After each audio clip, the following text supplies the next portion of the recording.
Sir, గౌరవ సభ్యులు లేవనెత్తిన అంశాలన్నింటినీ క్షుణ్ణంగా విన్నాం సార్. ముఖ్యంగా గ్రీన్ విశాఖ ప్రోగ్రాం సంబంధించి ఒక 40 లక్షల మొక్కలు నాటడం జరిగింది అధ్యక్ష, 7,000 ఎకరాల్లో అప్రాక్సిమేట్గా. ఇది 2012లో ప్రారంభమైంది, 2021లో ఎండ్ అయింది. ఇది అన్ని industrial establishment, HPCL steel plant, Coromandel port trust, NTPC, Gangavaram port, వీళ్ళందరూ భాగస్వామ్యులు అధ్యక్ష దీంట్లో. అలాగే ఇందాక గౌరవ సభ్యులు లేవనెత్తింది pollution zonal office is existing అధ్యక్ష. అది దానికి జాయింట్ చీఫ్ ఇంజనీర్ వర్క్ చేస్తా ఉన్నాయి అలాంగ్ విత్ రీజనల్ ఆఫీస్. కానీ ఒక్క అంశం ఆయన లేవనెత్తిన అంశంలో ఒకటి రెగ్యులర్గా నేను కూడా వింటా ఉన్నాను. ఎవరైనా సరే ఇక్కడ కాలుష్యం ఉంది అని చెప్పి పొల్యూషన్ కంట్రోల్ బోర్డు స్థానిక ఆఫీసులకు వెళ్ళడానికి అంత ఈజీగా లేదు, అంత ఇబ్బందిగా ఉందన్నారు. ఖచ్చితంగా అది మా దృష్టిలో ఉంది అధ్యక్ష.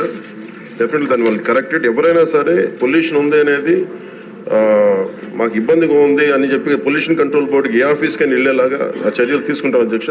ఇది ఆల్రెడీ ఇనిషియేట్ చేసాం, ఇది కొంత ఇనిషియేషన్ కూడా జరిగింది అధ్యక్ష. అది అలాగే జల కాలుష్యం, వాయు కాలుష్యంతో పాటు జల కాలుష్యం, భూ కాలుష్యం ఇవన్నీ కూడా పరిగణలోకి తీసుకుని పనిచేస్తున్నాం అధ్యక్ష. ఈరోజు క్వశ్చన్ అవర్ కాబట్టి అన్ని అంశాలకి నేను సమాధానం కొంచెం క్షుణ్ణంగా మేము ఒక అవగాహన చేసుకొని ఇంకొంచెం దీని మీద ఒక కార్యాచరణ రూపొందించి సదరు గౌరవ సభ్యులకి మీ దృష్టిలో పెడతానండి. మంత్రి గారు, నా సూచన ఏంటంటే విశాఖపట్నం మీ నగరం మీకు ఇష్టమైన నగరం అంచేత అక్కడ సభ్యులు చెప్పింది మాత్రం వాస్తవం, మీకు కూడా తెలుసు.